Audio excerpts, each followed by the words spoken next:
जम्मू कश्मीर के उधमपुर में 8 घंटे के अंदर बस में 2 धमाकों से सनसनी फैल गई है। पहला धमाका कल रात 10:30 बजे हुआ और दूसरा धमाका आज सुबह 5:45 बजे के करीब हुआ। कल रात को जो धमाका हुआ उसमें पेट्रोल पंप के पास खड़ी एक बस में वो धमाका हुआ है। दूसरा धमाका आज सुबह जो हुआ वो उधमपुर बस स्टैंड में खड़ी एक बस में हुआ। इस धमाके में किसी के घायल होने की सूचना नहीं मिली। आपको यहाँ पर सुनवाते हैं कि जो डीआईजी हैं उधमपुर रियासी रेंज के सुलेमान चौधरी, उनका क्या कुछ कहना है।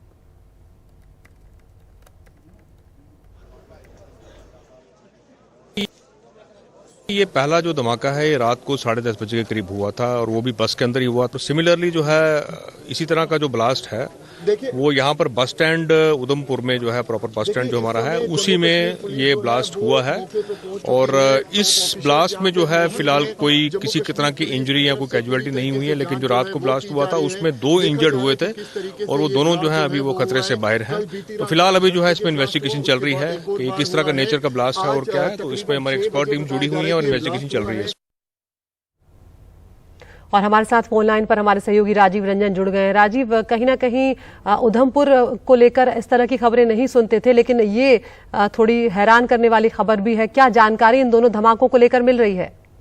बिल्कुल, आपने सही कहा। 8 घंटे के अंदर जो है 2 खाली बसों में धमाका हो जाए और आशंका जताई जा रही स्टिकी बमों की। उधमपुर के बारे में बता दें, नॉर्दर्न आर्मी का जो है उसका मुख्यालय है ये, और ये बड़ी बात है। दोनों जो धमाके जो किए गए खाली बस में किए गए, दोनों में स्टिकी बम का इस्तेमाल की बात कही जा रही है। बहुत हाई लेवल पर इसकी जांच हो रही है। शुरुआती जांच में ये समझ में लोगों को नहीं आ रहा है, खासतौर से सुरक्षा एजेंसियों की, आखिर इसके पीछे मोटिव क्या था, कि आखिर खाली बस में उन लोगों ने धमाका क्यों किया।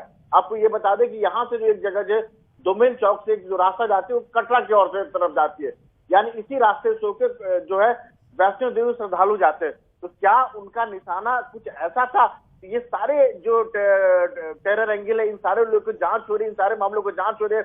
आपको ये भी बता दे कि मार्च में जो है उधमपुर में कोर्ट में धमाका हुआ था और उसमें भी स्टिकी बम के इस्तेमाल की बात सामने आई थी, जिसमें एक आदमी की मौत हुई थी और 18-19 लोग घायल हुए थे। तो लगातार जिस तरह से स्टिकी बम का इस्तेमाल हो रहा है, एक मैग्नेटिक बम जिसको कहते हैं आईडी की तरह कर सकते हैं, तो इससे जो है काफी दहशत है।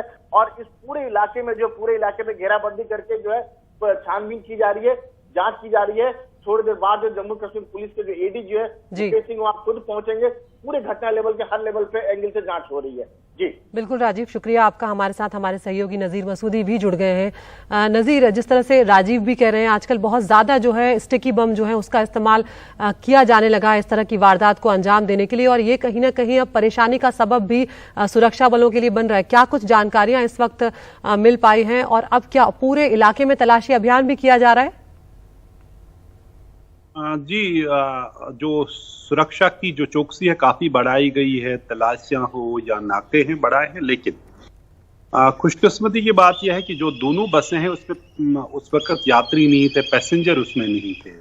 दोनों बस से पार्क की हुई थी। एक तो पेट्रोल पंप के पास जिसमें 10:30 बजे कल धमाका हुआ, जो सीसीटीवी पे भी उस पे इमेज हैं। 2 लोग उसमें जख्मी हो गए। आज सवेरे 6 बजे एक और ब्लास्ट हुआ जम्मू उधमपुर बस स्टैंड के पे। एक और पार्क की हुई बस थी जिसमें कोई पैसेंजर नहीं था एक बार। लेकिन जो पहले जिस तरह राजू बता रहे थे कि वहां पहले भी इस तरह की घटनाएं हुई उधमपुर में इस साल के अवाइल में, जो स्टिकी बॉम्ब का इस्तेमाल हुआ। मई में एक जो माता वैष्णो देवी यात्री ले रही थी एक बस, कटरा के पास ही उसमें ब्लास्ट हुआ, आग लगी और उसमें 4 लोग मारे गए, कहीं 20 से ज्यादा जख्मी हुए। एनआईए और जम्मू कश्मीर पुलिस ने जांच शुरू की। जांच को अभी तक पब्लिक नहीं किया गया क्या वो आतंकी हमला था या और कोई वजह थी। लेकिन स्टिकी बॉम्ब्स पिछले 1 साल से उसका इस्तेमाल जम्मू में किया गया। और अहम बात यह भी है, ये दोनों जो धमाके हुए यहाँ उधमपुर में, ये होम मिनिस्टर अमित शाह की जो विजिट है जम्मू कश्मीर की 3 दिन की, उसके कुछ ही दिन पहले हुई। उसको कल यहाँ 30 तारीख को यहाँ पहुंचना था, लेकिन उनके शेड्यूल में कुछ तब्दीली आया। वो 4 अक्टूबर को यहाँ जम्मू कश्मीर के 3 रोज के दौरे पे आ रहे हैं। 2 बड़ी जो बीजेपी के मुताबिक पब्लिक मीटिंग्स खिताब करेंगे, जो एक राजौरी में है, दूसरा बारामुल्ला में है।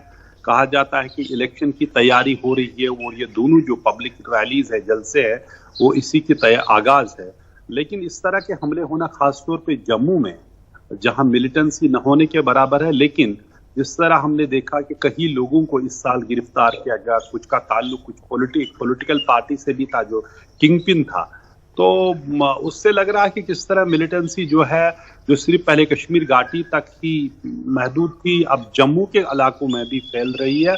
और इस तरह फैल रही है कि स्टिकी बम्स का इस्तेमाल, जिसमें जैसे मैग्नेट लगा होता है, कहीं भी आप अगर बस चलती भी हो वहां उसको फेंको, वहां उसको चिपक जाएगी, उसके बाद कहीं भी ब्लास्ट किया जा सकता है। तो इस तरह की जब चीजें हो तो खतरा बहुत ज्यादा होता है। और खासतौर पर जब चौकसी काफी ज्यादा थी, होम मिनिस्टर को जम्मू कश्मीर आना था, उससे पहले चौकसी काफी ज्यादा थी, उसके बावजूद भी ये दो तरह ब्लास्ट होने अपने आप एक बड़ा चैलेंज है सुरक्षा फोर्स के लिए। लेकिन खुशकिस्मती की बात यह है कि दोनों बसों में यात्री नहीं थे, पैसेंजर्स नहीं थे। जब ये ब्लास्ट हुए 2 लोगों के जख्मी होने की इत्तला है। पुलिस ने कहा कि जांच जारी है और हर तरह के जो एंगल है उनकी जांच हो रही है।